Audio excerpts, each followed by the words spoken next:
Sandra Muraille et je suis professeure relais au CPIF. C'est le Centre Photographie d'Île-de-France à Pontaut-Combault en Seine-et-Marne.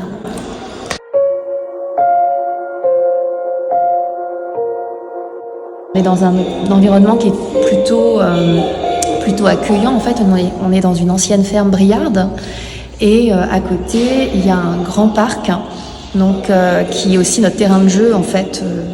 Donc on va souvent là-bas pour faire des prises de vue. L'éducation par l'image, ça a du sens. Ça a du sens parce que on est envahi d'images tout le temps, en permanence, et que à force, les élèves ne prêtent pas attention à l'image. Donc du coup, notre rôle en tant qu'enseignant et en tant que structure, c'est justement de les amener à réfléchir sur l'image et de se poser. Et du coup, en travaillant par exemple des procédés plutôt lents, par exemple la photographie argentique, où on ne peut pas faire 36 images d'affilée parce que ça coûte trop cher, ça les oblige à réfléchir à la composition, à ce qu'ils vont mettre dans l'image, à leur intention, ce qu'ils ont envie de dire. Et ensuite, on a toujours un travail en fait d'oralité, en fait, de verbalisation, qui permet aux élèves justement de prendre du recul par rapport à ce qu'ils ont fait et de dire ce qui ne va, ce qui ne va pas, pourquoi ça a raté, parce que ça rate parfois et c'est pas grave, et ce qui a bien marché, etc.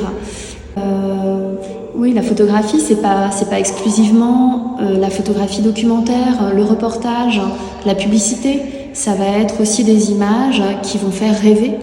Et du coup, là, les élèves n'ont pas forcément conscience en fait de ces choses-là. Il y a quand même une dimension hyper magique dans l'image, dans la photographie en particulier. Et cette dimension magique, ils s'en rendent, ils en font l'expérience. Ils en font l'expérience quand ils manipulent. Et cette question de la manipulation, c'est le faire.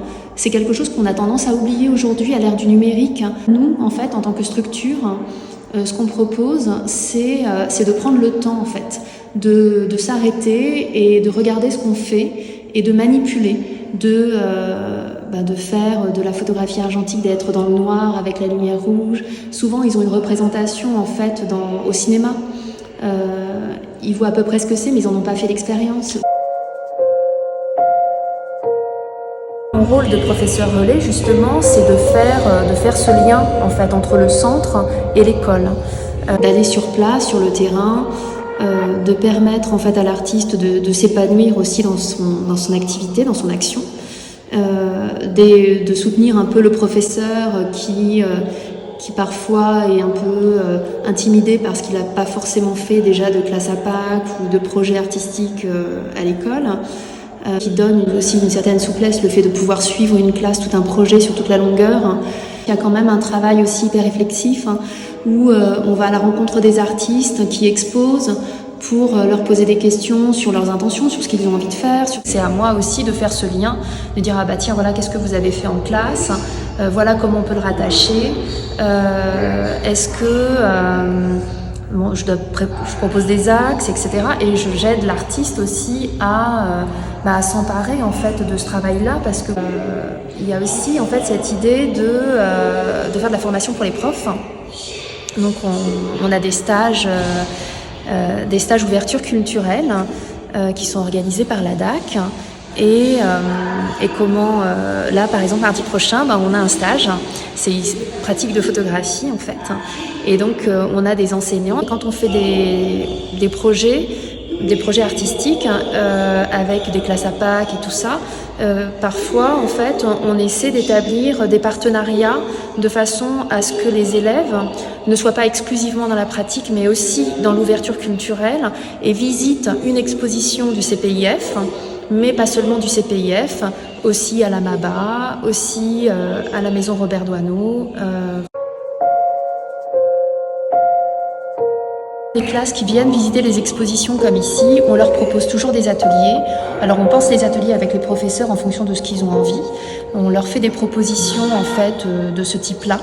Donc sténopée, chimigramme, cyanotype, et puis ça peut être aussi des papiers découpés, ça peut être vraiment plein de choses. Quand on fait un projet par exemple de classe APAC, les classes viennent systématiquement ici et on fait un atelier avec eux.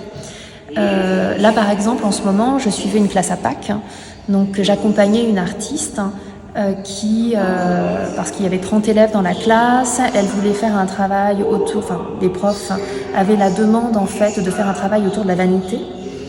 Et donc on avait mis en place un atelier avec cette artiste pour réaliser en fait des vanités contemporaines. Donc les élèves sont venus, ils ont apporté des objets à eux. Et on a pensé à des compositions. Donc moi j'ai fait des ateliers en parallèle en fait de l'artiste pour l'accompagner et dédoubler la classe. Donc du coup ça donnait un travail, en tout cas pour la classe à Pâques, pour les élèves et pour les profs, c'était quelque chose d'assez constructif parce que c'est assez complet. Il y a différentes façons de travailler l'image. On n'est plus exclusivement dans le numérique. On peut être aussi dans l'argentique, donc il y avait tout un travail photo en argentique, donc ils ont manipulé un moyen format. Parce que je crois que c'est vraiment ça finalement qui est important pour nous, c'est de transmettre en fait une expérience et aussi au-delà du savoir-faire, parce qu'on leur apprend pas à faire un tirage parfait, etc. C'est pas le but, mais ça va être de leur expliquer voilà les différentes procédures.